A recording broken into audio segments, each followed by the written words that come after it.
안녕하세요. 네.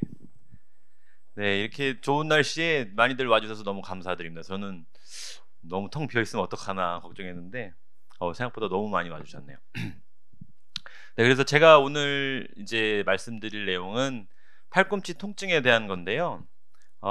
이제 그 중에서도 특히 우리 엘보 얘기 많이 들어보셨을 거예요. 근데 너무 흔한 질환인데 사실 이것 때문에 뭐 병원들 가면 뭐 병에 대해서 설명을 잘 안 해주고 이렇게 뭐 이런 치료 저런 치료 해보다가 또 안 되면은 또 검사했다가 또 안 되면 또 다른 병원 가보라 그러고 그래서 많이들 혼란스럽고 힘들어하시는 분들이 많은 질환이거든요. 근데 이제 저는 이 팔꿈치라는 영역이 정형외과 안에서 좀 독특한 게 우리가 이제 학회까지 구분이 되어 있는데 이제 부위에 따라서 분리가 되어 있는데요.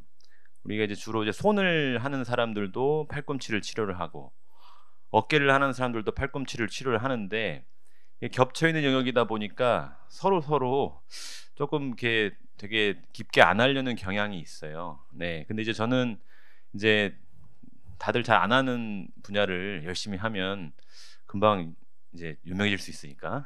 네.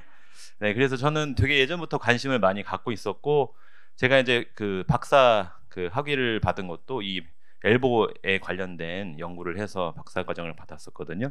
그래서 제가 조금 여기 계신 분들 좀 이해하기 편하게 막 그림들도 많이 넣고, 이렇게 조금 이해하시기 편하라고 이렇게 그림들을 많이 넣었는데 좀 도움이 많이 되셨으면 좋겠습니다. 일반적으로 제가 제 외래에 오시는 분들 이야기를 들어보면 갑자기 좀 무리하게 사용한 뒤로부터 팔꿈치가 아프다고 하시는 분들 있고 특별하게 무리한 기억은 없는데 자고 일어났더니 갑자기 팔꿈치가 아프다 이런 얘기를 많이 하시고요. 또 아까 말씀드린 대로 팔꿈치가 아파서 약물 치료, 물리 치료, 뭐 또 충격파 치료, 또 주사 치료 이렇게 여러 가지 치료를 받았는데도 그때뿐이고 낫지를 않는다. 또 이렇게 치료를 받았는데 안 나아서 정밀 검사를 했더니 인대가 또 힘줄이 찢어져 가지고 수술해야 된다는 얘기를 듣고들 많이 오시거든요. 그래서 너무 오랫동안 고생을 하시다 오신 분들은 꼭 이렇게 "이거 나을 수 있는 병인가요?" 라고 많이 물어보시는 것 같아요. 그래서 제가 이 병이 어떤 병인지에 대해서 조금 아주 기본적인 내용부터 한번 자세하게 말씀드리겠습니다. 그래서 첫 번째로 이 우리가 엘보라고 하는 이제 의학 용어로는 팔꿈치 상과염이라고 하거든요. 그래서 이거는 어떤 병인지 이제 그 역사적인 것부터 해서 한번 말씀드릴게요. 그래서 보통 팔꿈치 상과염의 증상은 여기 보이시는 것처럼 되게 다양해요. 뭐 물론 팔꿈치가 아프다는 경우도 있지만 세수가 안 되거나 손에 힘이 잘 안 들어가거나 물건을 자꾸 떨어뜨리고 물건을 잡기가 힘들다거나 또 팔꿈치 주변 뭐 어깨나 손목까지도 막 뻗치듯이 전기 오듯이 아프다고 하시는 분도 있고 이제 팔꿈치를 쭉 피거나 끝까지 구부리는 거가 힘들다 이런 증상으로도 오십니다. 그래서 우리가 크게는 바깥쪽 팔꿈치의 바깥쪽이 통증을 유발하는 팔꿈치 외 상과염이 있고요. 안쪽에 통증을 유발하는 내 상과염이 있습니다. 그래서 우리가 이제 흔히들 뭐 테니스 엘보, 골프 엘보라고 얘기를 많이 하는데 이 어원에 대해서 한번 살펴보면 사실 이 병은 1870년대 벌써 한 150년 전부터 이제 의사들이 이제 책을 쓰거나 뭐 연구 그 논문에서 이렇게 이미 인지를 하고 설명을 했던 병이거든요. 그래서 그때 이제 그 논문에 이런 표현이 나옵니다. 잔디 테니스 팔. 그러니까 이렇게 잔디에서 테니스 치는 사람들이 팔이 자꾸 아파서 온다라고 해서 이게 이제 테니스 엘보라는 병으로 이름이 이제 시작된 거고요. 이제 반대로 이제 우리가 안쪽에 아픈 거, 이 내상과염이라고 하는 거는 이제 미국에서 이제 만들어진 말인데 조금 약간 억지로 만든 말 같아요. 그래서 이제 보면은 이제 골프의 그립이 이렇게 몇 가지가 있는데 보통은 이렇게 손가락을 껴서 하는 그립을 하는데 그 손을 이렇게 따로따로 잡으면 이제 공을 때리면서 이제 이 팔에 안쪽에 가는 부하가 많이 걸리면서 이렇게 잡고 골프를 치는 사람들한테 많이 온다 그래서 골프 엘보라고 부르게 됐어요. 네. 이제 이름하고 다르게 무조건 골프 치는 사람이나 테니스 치는 사람만 오는 병은 아닙니다. 그래서 보통은 제가 이제 이 병에 단골 직군들이 있어요. 물론 이제 주부분들도 많으시지만 그 미용사분들 또 뭐 화물차 운전하시거나 또 인테리어 관련해서 인테리어 공사 관련된 일 많이 하시는 분들, 또 뭐 택배나 물류 관련 일, 또 마트 같은 데서 일하시는 분들, 그래서 손을 반복적으로 많이 써야 되거나 아니면은 힘든 일들을 오랫동안 하시는 분들한테 흔히 오고요. 보통 나이는 40대에서 60대에서 가장 흔하게 오는 걸로 되어 있고요. 바깥쪽에 생기는 외상가염이 훨씬 빈도수는 높은 걸로 되어 있습니다. 그래서 이 상가염이라고 하는 거는 도대체 어디에 문제가 생기는 건지 제가 좀 그림으로 한번 보여드릴게요.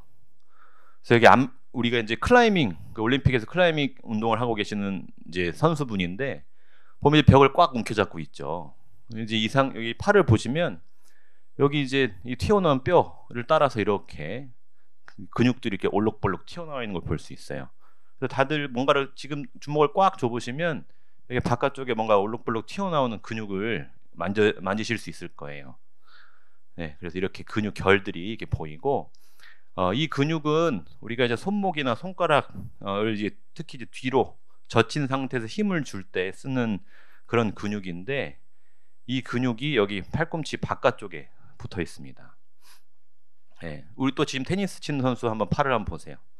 테니스 라켓을 꽉 쥐고 이제 공을 때리려고 하고 있는데 보면은 여기 팔꿈치 바깥쪽 이 기준으로 해서 이렇게 보면은 근육들이 이렇게 결이 이렇게 나와 있죠.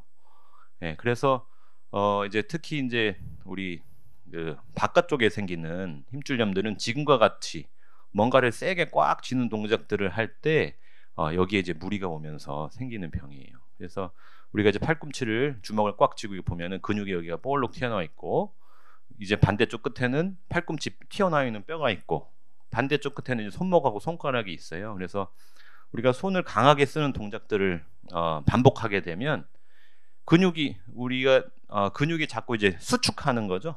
예. 그래서 양쪽 끝을 자꾸 이제 여기를 중심으로 당기는 거예요. 예. 이렇게 당기다가 보면 특히 지지하고 있는 팔꿈치 이 부분이 미세하게 손상이 올 수 있는 거예요. 이제 이거를 자세하게 이제 그림으로 보면 아까 보여드린 그 근육, 그 뼈에 붙어 있는 이 힘줄, 이게 빨갛게 표시가 되어 있는 부분들인데, 이 힘줄들 부분이 이렇게 안에서 미세하게 손상이 오면서 시작되는 병이에요. 네. 그래서 뭐 이제 해부학적인 명칭은 우리가 이제 총신전건 기시부, 그래서 손가락이랑 손목을 펴주는 힘줄에 이제 지지하고 있는 공통 시작 부위다. 라고 이제 되어 있고요. 반대로 이렇게 보면은 손목을 꽉 움켜져 가지고 안으로 당기고 있죠. 예, 이런 동작들을 할 때는 우리가 이제 안쪽에 이제 손목을 이제 완전히 이렇게 안으로 이제 굽혀 가지고 당기는 동작을 할 때는 이 팔꿈치 안쪽에 있는 이 근육과 힘줄, 기시 부분이 이렇게 또 이렇게 미세하게 손상이 오면서 또 이렇게 이 병이 시작될 수 있습니다. 그래서 이거는 반대로 총굴곡건 기시부라고 이제 명칭이 되어 있어요. 그래서 아까 말씀드린 바깥쪽에 생기는 병은 총신전건 기시부, 안쪽 거는 총굴곡건 기시부에 문제가 생기는 거다라고 생각하시면 되고요. 자, 그럼 요거는 왜 생기는 병인지 한번 보시면, 이게 예전에 1999년도에 이제 요거에 관련해서 연구를 활발히 하시던 분들이 이 보여라는 분이 자기가 쓴 그 논문에 이렇게 간략하게 한 문장으로 정리를 해놨어요. 이게 뭐라고 되어 있는 거냐면, 팔꿈치 상가염은 여러 가지 요인에 의해서 발생하는 병인데 보통 생리적으로 취약한 사람이 반복적으로 이제 그 부분에 이제 미세 손상을 입게 돼서 생긴다라고 기술을 해놨어요. 자, 근데 여기서 생리적으로 취약한 사람이라는 게 도대체 무슨 뜻인가? 이제 저 당시만 해도 연구들이 많지 않았기 때문에 약간 되게 이렇게 두루뭉실한 표현을 써놨는데, 제가 요거에 대해서 이제 그동안 여러 연구 결과들이 있으니까 조금 이제 풀어드릴게요. 우리 몸은 이제 외부의 어떤 자극이나 우리가 활동하는 거에서 이제 뭐 균형을 잃게 되더라도 우리 몸이 그 균형을 유지하려고 하는 그 회복력이라는 게 있어요. 그래서 우리 몸을 항상 이렇게 균형 잡히게 유지하려는 그 힘이 항상성이라고 하는 거예요. 그래서 이 항상성의 뜻은 우리 인체 시스템의 변동이 일어나 정상치에서 벗어나면 다시 원래 정상적인 설정치로 되돌아오면서 건강한 기능을 하게 하는 것이 우리 몸의 항상성인데, 이 밸런스가 이제 무너지게 되면 항상성이 깨지면서 생리적으로 취약한 상태가 되는 거예요. 네, 그래서 이 생리적인 취약성을 야기하는 요인들이 연구들이 이미 많이 되어 있습니다. 그래서 환경적인 요인, 심리적인 요인, 또 우리가 이제 뭐 질병 이런 것들이 여러 가지가 이제 같이 복합이 되면서 우리가 이제 취약성을 갖게 되는 거죠. 그래서 보통 환경적인 것 관련해서는 우리가 직업을 생각할 수 있겠는데, 보통은 이제 2011년도에 한 연구예요.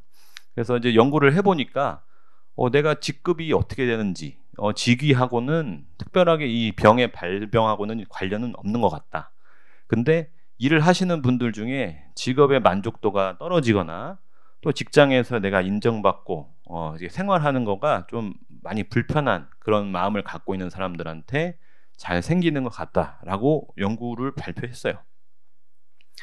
또 다른 이제 2013년도의 연구에서는 특히 남자들 같은 경우에 직장에서 낮은 사회적 지지, 앞이랑 같은 말이에요. 그래서 일하면서 내가 이제 많이 인정받지 못하고 뭔가 소외되는 느낌을 받는 경우, 그런 거가 또 한 가지 위험 요소가 되고, 또 되게 재미있는 말이 나오는데, 실제로 일이 힘든 게 아니라 내가 힘들다고 생각하는 일을 오래 했을 때예요.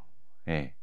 그래서 되게 이제 이런 관련된 연구들이 뭐 이것뿐만 아니라 아주 여러 가지가 있는데, 그래서 단순하게 많이 쓴다고 해서 생기는 병이 아니라 내가 심리적으로 어떤 상태인가에 따라서 생기는 병이다라는 거를 우리가 이제 유추할 수가 있겠고, 또 이런 스트레스, 불안감, 우울, 또 아까 말씀드린 소외감, 또 내 자존감이 많이 낮아지거나, 또 어떤 분들은 막 매사에 나는 이거는 꼭 이렇게 해야 돼, 이렇게 해서 되게 평상시에도 신경을 많이 쓰는 그런 성격을 가지고 계신 분들도 이제 이런 병이 잘 생기는 걸로 돼 있어요. 예. 또 그거 이외에도 우리 몸을 좀 취약하게 만드는 병들이나 상태들이 있는데, 우리가 흔히 말하는 당뇨는 이제 미세 혈류들의 혈액순환이 좋지 않으면서 우리 몸에 저런 작은 아까 힘줄 같은 그런 조직들이 이유 없이 손상이 오면서 염증이 생길 수가 있어요. 류마티스 질환은 우리 몸의 면역 시스템이 우리 몸을 공격하는 뭔가 잘못된 시스템을 가지고 있는 그런 못된 병이죠.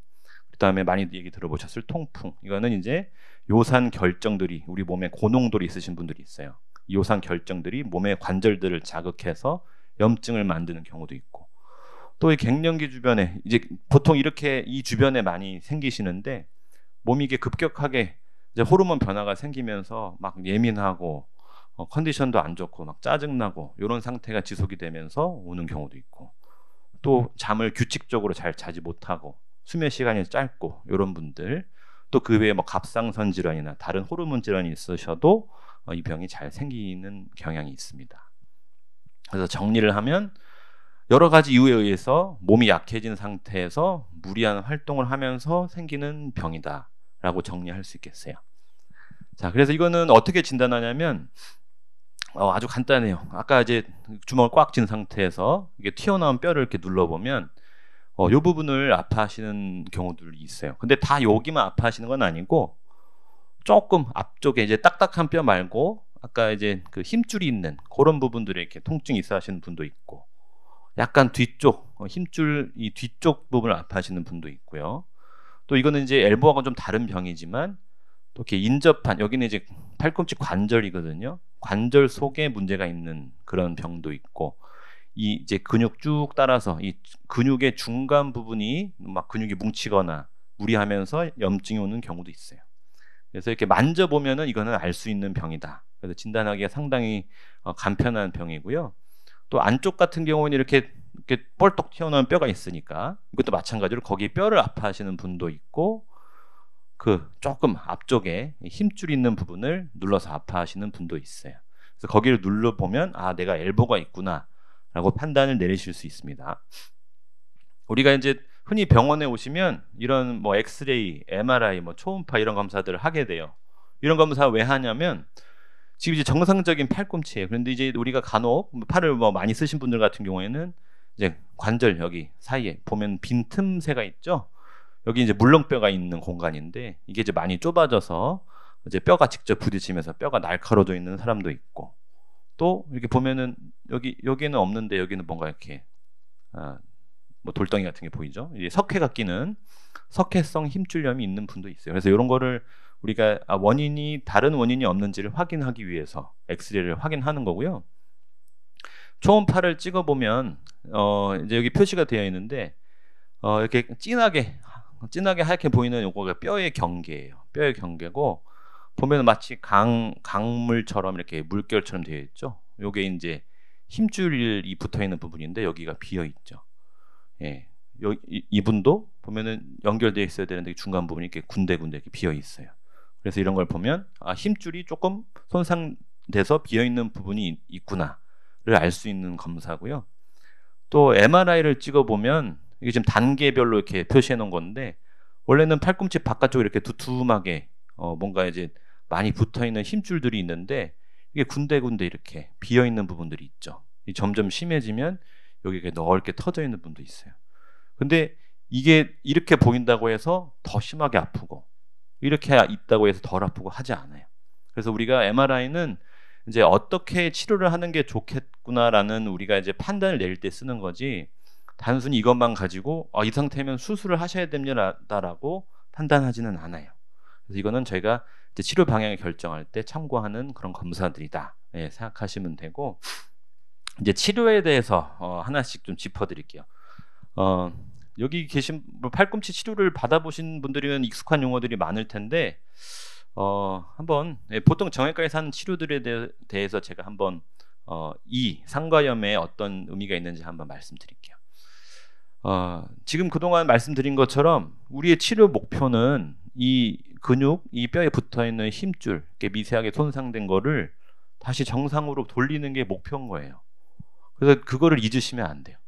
그래서 이거를 다시 원래대로 돌리기 위해서 병원에서 치료를 하는 건데, 자, 그거를 그러니까 어떻게 회복되는지를 알려면 이 힘줄이 정상적으로 우리가 어떻게 회복되는지를 알아야 되겠죠. 제가 흔히 드는 비유가, 우리가 피부가 찢어지면 이게 눈에 보이니까 다들 너무 많이 벌어져 있으면 이렇게 꼬매죠. 꼬매놓고 상처 잘 치료하면은 이렇게 상처 조직이 차오르면서 이렇게 아물어요. 근데 이제 이 아까 이제 안쪽에 힘줄은 겉에서 보이지가 않아요. 보이지가 않으니까 이게 뭐 힘줄이 찢어졌다고 하는데 이게 뭐 어떻게 해야 되는 건지 많이 혼란스러워 하시는데, 똑같은 거예요. 예. 이제 힘줄이 찢어서 벌어져 있는데 내가 그 부분을 자꾸 사용을 하면서 당겨대면 아물 수가 없는 거예요. 그래서 가장 중요한 치료의 원칙은 그 힘줄 부분, 끊어져 있는 힘줄 부분이 이제 열심히 아물어야 되는데, 우리가 열어서 꼬맬 수는 없으니까 걔네들이 얌전하게 아물 수 있도록 내가 환경을 만들어 주는 거예요. 자, 그러려면 아까 보였던 사진처럼 뭔가 꽉꽉 쥐는 동작들을 최대한 피할 수 있으면 피해야 되는 거예요. 네, 그래서 제일 안 좋은 동작들 제가 사진 넣어놨는데, 특히 안 좋은 동작, 걸레 짜는 거예요. 굉장히 안 좋아요. 그 다음에 가위질 많이 하시는, 그리고 이렇게 막 무겁게 해가지고 장바구니 뭐 이런 거 들고 다니시는 거 아주 안 좋아요. 그리고 운동하시는 분들 같은 경우에는 이렇게 그립을 세게 꽉 쥐시는 경우에, 이런 경우에도 그 힘줄이 너무 과하게 당겨지기 때문에 회복에 방해를 주는 거고요. 특히나 이제 이 바깥쪽의 상과염 같은 경우에는 위에 있는 물건 꺼낼 때, 이런 거 할 때 이렇게 들어서 꽉 잡아야 되잖아요. 그 상태로 그대로 내려야 되니까 여기 바깥쪽에 무리가 많이 가요. 네, 그래서 이런 동작들 특히 조심하셔야 돼요. 그래서 이제 뭐 하나하나의 동작을 기억할 수는 없으니까 어떻게 하냐? 내가 우리 몸이 주는 그 통증 신호에 관심을 가져주는 거예요. 우리 몸이 기본적으로 통증이 생기는 이유는 거기에 문제가 있으니까 쉬어주라는 그 우리 몸에서 정상적으로 생기는 생리 반응이에요. 그래서 이제 뭘 했더니 여기가 욱신거리고 아픈다는 거는 이렇게 생각하시면 돼요. 팔꿈치가 나한테 얘기를 한다. 회복 중이니까 좀 그거 좀 하지 말아주세요. 라고 얘기하는 거예요. 그래서 이렇게 가장 기본적인 거는 내 몸이 회복할 수 있도록 내가 환경을 만들어주는 거. 네. 자, 두 번째는 아까 말씀드린 여러 가지 환경적인 또 심리적인 요인이 있잖아요. 그래서 그런 부분도 내가 신경 쓸 수 있으면 회복 좀 좋은 환경을 만들 수 있도록 노력하는 거예요. 그래서 잠도 규칙적이고 좀 충분히 자려고 하고 끼니도 거르지 않고 잘 먹고 특히 이제 이런 회복 과정에서 술은 몸의 회복력을 뺏어가고 염증을 잘 유발하기 때문에 반드시 꼭 피하셔야 돼요. 그 다음에 내가 좋아하는 일, 좋아하는 사람, 또 좋아하는 취미생활 이런 거 하면서 기분을 내가 이제 환기를 시키고 풀어주는 거예요. 그리고 긍정적으로 생각하고 마음을 편안하게 갖는 거 되게 중요해요. 제가 이제 보통 이 병을 이제 이렇게 치료를 하면서 많이들 궁금해하시거나 힘들어하시는 게 되게 안 낫는다는 거예요. 네, 우리가 뭐 살이 찢어지거나 어디 뭐 쓸리거나 해서 상처가 나면 보통 뭐 한 1, 2주? 뭐 길어야 한 달 안에 나아야 되는데 힘줄 손상된 건데 왜 이렇게 안 낫느냐라고 많이 막 의아하고 힘들어하세요. 근데 이거는 우리 몸이 회복되는 시간이 정해져 있어요. 그래서 힘줄의 회복은 이게 원래 영어로 되어 있던 걸 제가 이제 한글로 입힌 건데, 자, 우선은 이제 손상이 됐으면 처음에 그러니까 이틀 동안은 이제 안에 염증 물질들이 막 모이는 염증기가 있어요. 그래서 염증 세포들이 열심히 달라든 다음에 한 달 동안은 이제 그 부분에 이런 성장인자나 줄기세포나 이런 애들이 이제 모이는 기간이에요. 그럼 얘네들이 이제 회복될 수 있는 한마디로 물질들을 먼저 거기다가 모아놓는 거죠. 모아놓은 다음에 그 다음부터 이제 딱딱하게 만들어가기 시작해요.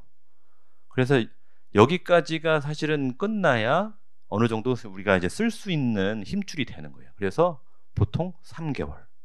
네.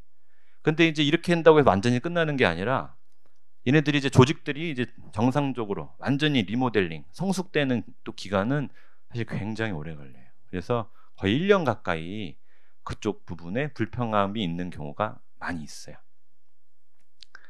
아까 말씀드린 대로 힘줄의 강도라는 거는 염증기, 초반에는 염증이 생기는 과정에는 아직 강도가 없고 이 증식기, 그러니까 안에 조직들이 차오르면서 강도가 조금씩 올라가는데 아까 이 3개월, 경화기가 끝나가는 그 3개월째부터는 어느 정도 정상 조직에 가까운 강도를 갖기 때문에 이제 이 병이 생겼다가 다시 언제부터 정상적인 활동, 운동도 하고 해도 되느냐? 안전한 거는 한 3개월 정도라고 생각하시면 돼요. 네. 자, 근데 이제 이 병은 이제 사실 옛날에 요새는 뭐 병원들이 여기저기 막 뭐 발에 차 있는 게 병원이지만 옛날에는 그렇게 많지 않았잖아요. 근데 아까 말씀드린 대로 뭐 의사들이 알게 된 거는 벌써 150년. 뭐 이 병은 예전에 뭐 구석기 시대 뭐 이때도 있었겠죠.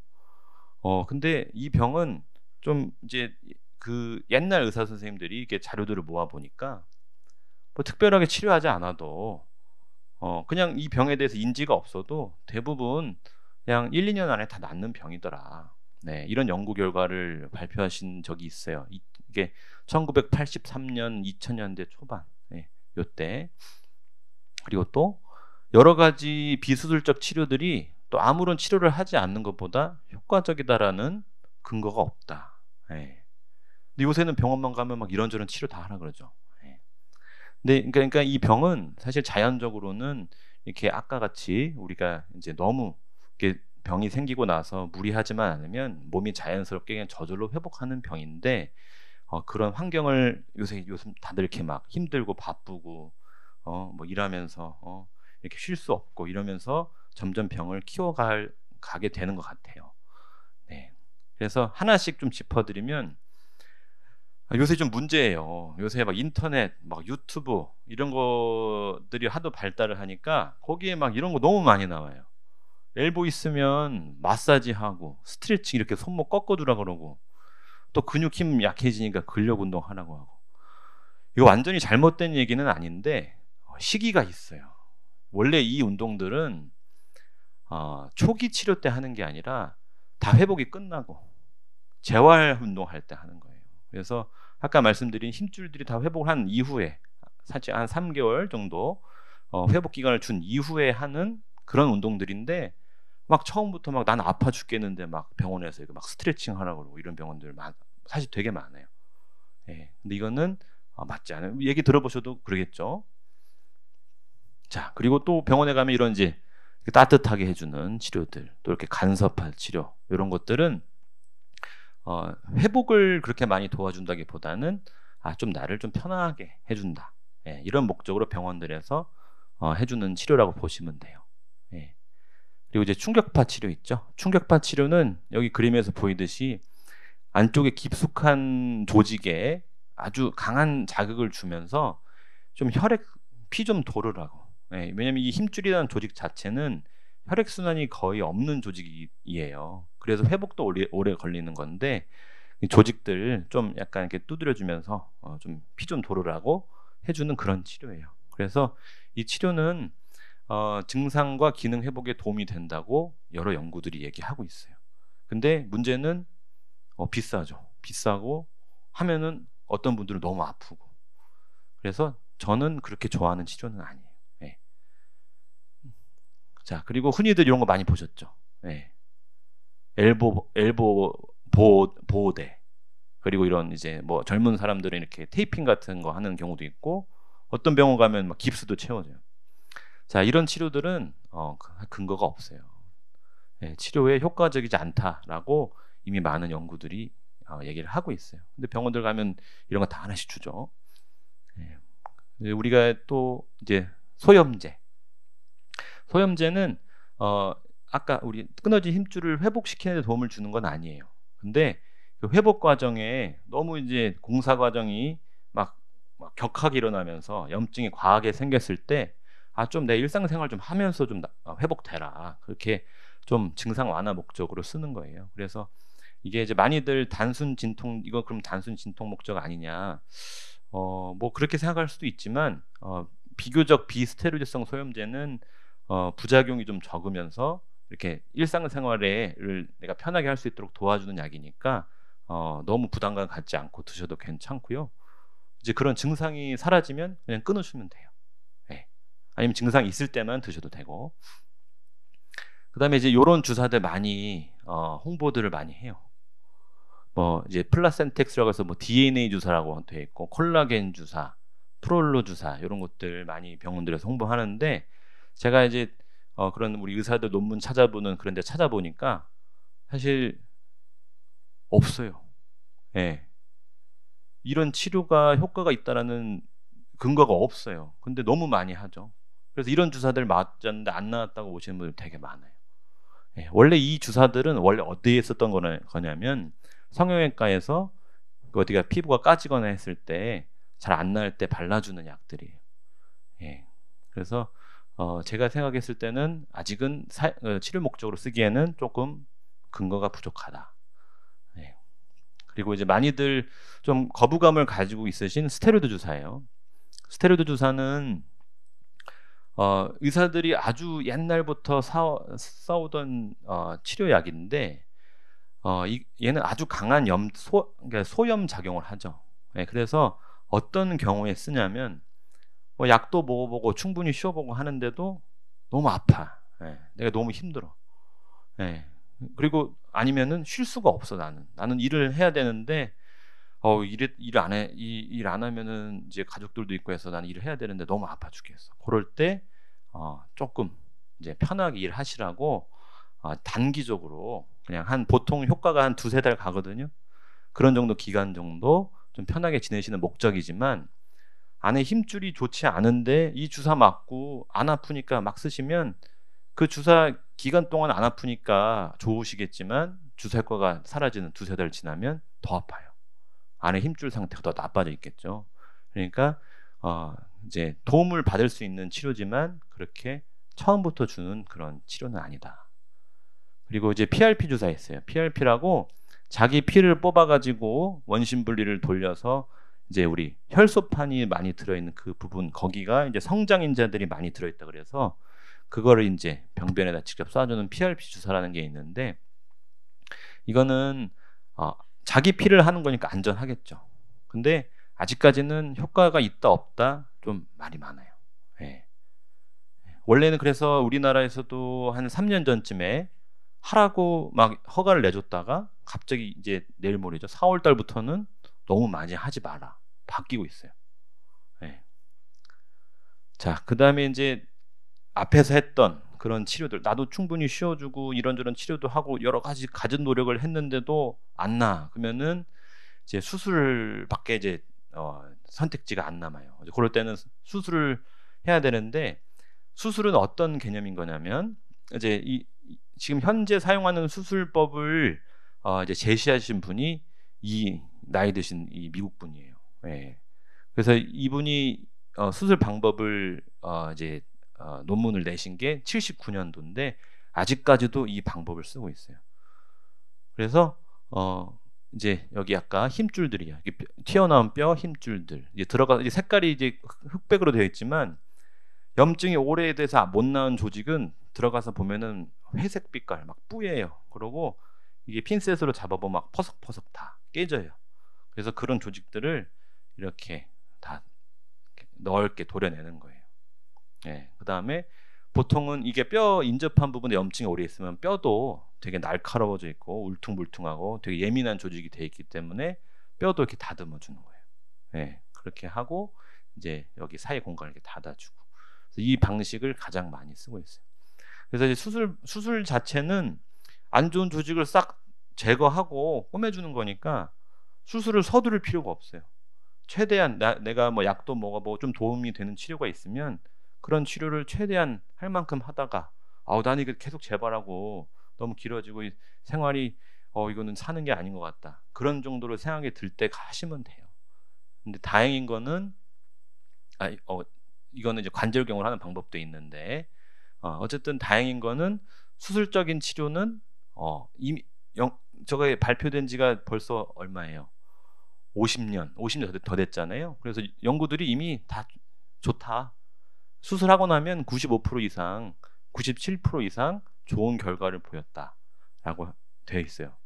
근데 이제 아쉬운 거는 저 방식 이미 이렇게 발표된 방식이 있는데 이대로 수술 안 하는 의사 선생님들이 아주 많아요. 예. 힘줄이 끊어졌으니까 힘줄을 다시 이어주고 꼬매주고 하면서 통증이 심하게 만들어주는 분들도 있어요. 그래서 어떤 분들은 이제 그렇게 배운 거죠, 자기는. 그래서 수술해서도 안 낫고 앞에 치료도 안 낫고 나 너무 팔꿈치 너무 어려워 안 할래 이렇게 되는 거예요. 근데 이런 이 치료에 대한 이 역사를 잘 따라가고 잘 이해하고 있으면 의사들도 사실 치료하기 어렵지 않은데 이 부분들을 조금 많이 힘들어하시거나 어쨌든 이제 치료에 실패하시는 경우가 많은 것 같아요.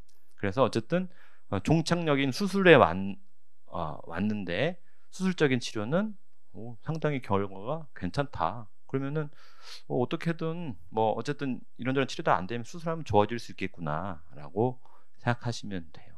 그래서 그동안 제가 이제 제 진료를 오신 분들은 제가 막 이렇게 자료는 못 보여드리지만 되게 짧은 시간에 다 설명을 드려요. 그래서 다 어느 정도 이해를 하고 가시는데 뭐 제 진료 보신 분이 오셨으면 그림까지 같이 드렸으니까 더 이해가 잘 되실 거고 이제 처음 들으시는 분들은 꼭 이 내용을 잘 아셔서 어디 병원들에 가서 이런 치료한다 그러면은 얘기하시면 돼요.